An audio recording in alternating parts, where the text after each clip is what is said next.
Hello friends, let's talk about food security in India, which is another important chapter of economics. And this chapter is related to the previous chapter, that is poverty as a challenge. Food security in India. See, what is food security? It is the state of having reliable access to a sufficient quantity of affordable nutritious food. Food security has three dimensions: availability of food, that means food should be available in a country; accessibility of food, that means food must be within the reach of the people; and affordability of food means that people must have the capacity, economic capacity, to buy food. Until and unless these three dimensions are available, we cannot ensure proper food security in a country. So, the direct result of poverty is food insecurity. If a person is poor, he is unable to fulfill his basic needs of life. And what was the basic needs? Food, clothing, and shelter. And if a person is not getting food in a sufficient quantity, that means he is under food insecurity. And if he continue to be in food insecurity for a longer period of time, he will face starvation. What is starvation? That is death due to hunger. And if a large number of people started dying due to hunger at one particular place, that will be characterized as famine. And during the British period, we find famine took place in several parts of the country because of the scarcity of food. The policy of the British government has accentuated poverty in our country, finally resulted into the occurrence of famine in different parts of the country. But after the independence, we find that due to the sensible policies of our national government, we have succeeded to large extent in controlling the incidence of famine.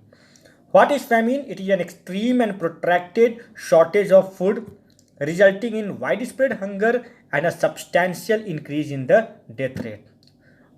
One of the prominent economists of India, Amartya Sen, has once stated that more than one third of the world's hungry people are in India, and more than half of India's children are undernourished. This is the very alarming situation of our country. And a person who are mainly suffering from food and nutrition insecurity in India, they are the landless people, the traditional artisans, petty self-employed workers. In the urban area, you will find the casual laborers, etc. So these are some of the sections who are suffering from the problem of food insecurity. So hunger is one of the aspects of food insecurity. That means if you are not having sufficient food, you will face hunger. And there are two forms of hunger: chronic hunger and seasonal hunger. If you continue to face hunger for a longer period of time, that is chronic hunger. And if you will face hunger at one particular season in a year, that is seasonal hunger. Okay, so seasonal hunger generally faces by the casual laborers and the farmers who do not get work at one particular season in a year. They used to face seasonal hunger in a particular season of a year.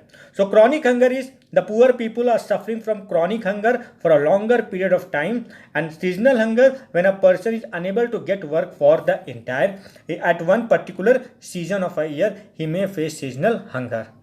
Now, in the right side, you will see the Global Hunger Index 2019, the report of Global Hunger Index. The rank of India, see below it, rank of India was just 102, which is very poor. That is, India is ranked 102 of 117 countries behind its neighbor Nepal, Pakistan, and Bangladesh. That means our situation is even worse than our neighbor Nepal, Pakistan, and Bangladesh. So a lot has to be done in the field of removing, in the field of mitigating the problem of poverty and insecurity in our country. Now, these are some of the steps taken by the government of our country since independence to reduce the problem of food insecurity. These are green revolutions, buffer stock, public distribution system, introduction of rationing, integrated child development services, food for work, midday meal scheme. So we shall deal with all these steps one by one. Let's talk about Green Revolution. We all know that Green Revolution was a period of 1960s when our government mainly focused on the modern method of farming. We find the large scale application of chemical fertilizers, high yielding variety of seeds, and alternative irrigational facilities in the form of canals, tube well, etc. The result was the substantial increase in the production of rice and wheat in our country, so much that from then onwards our country became self-sufficient in the matter of food grains. So thanks to Green Revolution, our country has solved the problem of the deficiency of food grains. So these are the positive effects of Green Revolution. Just see below that bumper production of rice and wheat was achieved. India, our country became self-sufficient in the matter of food grains. We have increased the export of food grains, prevented the situation of famine, and created buffer stock for public distribution system. So Green Revolution was the first major step taken by our government in the field of mitigating the problem of food insecurity. Next is buffer stock. After Green Revolution, so much stock of the food grain was created that our government has formed buffer stock. What is buffer stock? It is the stock of food grains, namely wheat and rice, procured by the government through Food Corporation of India. Every year our government through Food Corporation of India is a godown of India, which was established on 14th January 1965, and this Food Corporation of India every year purchases wheat and rice from the farmers in those states where there is surplus production, and the farmers are paid minimum support price, that is the price they are offered price higher than that of the market rate, so that they would get benefit in selling their food grains. And these purchased food grains are stored in granaries. Okay, these purchased food grains government store it in granaries, and then these grains are distributed to the poor people at a price much lower than that of the market rate under public distribution system. This price is known as issue price. So what the government do? See, look at here. Public distribution system was started after the Green Revolution. It is an Indian food security system established by the government of India. Okay, the major commodities distributed are wheat, rice, sugar, kerosene, and what is the role of central government? Central government procure food grain from the farmers, store the stock of food grains, and transport it to the state.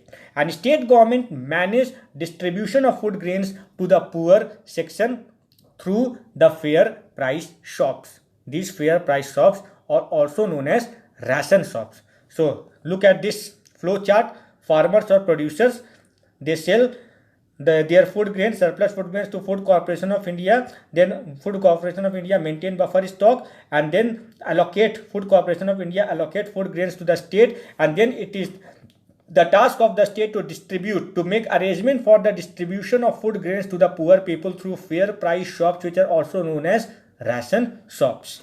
Okay, so look at the right side. Central government role is procurement, storage, transportation, and bulk allocation.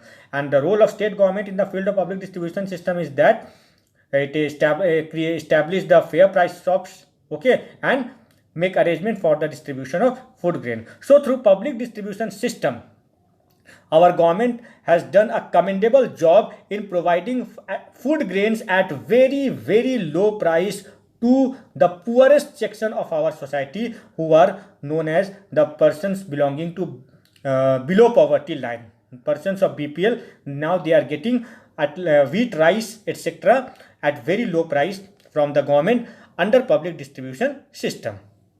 Now next step, integrated child development service. This service scheme was launched by the government in 1975 with the objective to improve the nutritional and health status of children in the age group of 0 to 6 years. And this integrated child development service has laid the foundation for proper psychological, physical, and social development of the child. So this was also one of the Nobel programs started by the government in the field of providing food to the children from the age group of 0 to 6 years. Then midday meal scheme, we all are aware, we all are knowing this scheme, which was launched on 15th August 1995 at universal level. In the beginning, this scheme was meant for the student of class 1 to 5. Later on, it was extended to the students of class 6 to 8. And we all know that under this scheme, the students of class 1 to 5, they are getting 450 50 calorie per day, and class 6 to 8 they are getting 700 calorie per day. Okay, so apart from getting education, the children are also getting food in the government schools. So the main objective of midday meal scheme is to give boost to the universalization of primary education by mitigating classroom hunger and improving nutritional status of primary school children. So midday meal scheme is setting the two targets. First is providing education and also improving the nutritional status of the poor children's midday meal scheme. Then we should know the another program started by the government in 2000 under that is the Antyodaya Anna Yojana and Annapurna scheme. So under Antyodaya Anna Yojana, the government is providing 35 kg rice per family per month at the rate of rupees 1 per kg. Okay, so under Antyodaya Anna Yojana, the poor families are getting 35 kg rice. Earlier it was 25 kg, now it was increased to 35 kg rice per family per month at the rate of rupees 1 per kg for these food grains. Okay, second is the Annapurna scheme. Annapurna scheme has been launched with effect from 1st April 2000, and this scheme aims at providing food security to meet the requirement of those senior citizens who, though eligible, but they have remained uncovered under National Old Age Pension Scheme. That means that those senior citizens who are not covered under pension scheme, they are getting 10 kg of food grains every month from the government free of cost. So through Antyodaya Anna Yojana and Annapurna scheme, the government again is trying to reduce the food insecurity problem of the poor people. Okay, so that's all about the chapter food security, students. Thank you.